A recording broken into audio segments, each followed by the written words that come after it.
Essa coisa que nós estamos fazendo diálogo, nós estamos recebendo, é muito importante para sempre botar abrir a coisa.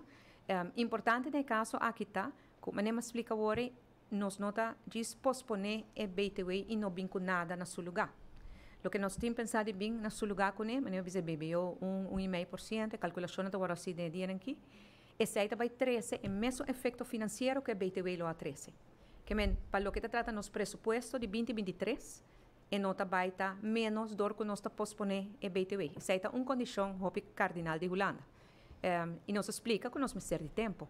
O efeito na inflatório, a complexidade, a preocupação em geral que tem na Aruba no momento na aqui, não está propício para uma boa introdução de BTW.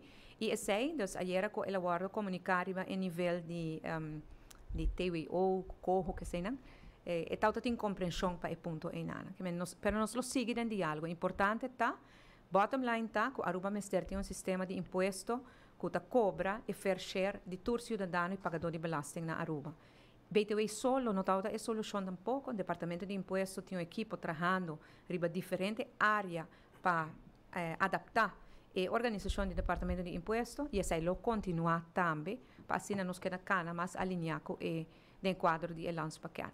Então, o BTW está parte do Elans Paquet ainda, de maneira que o colega ministro Aaron sabia nós, no momento que nós está posponer até o seguinte ano e ojalá que no momento é circunstância mais propício para poder introduzir.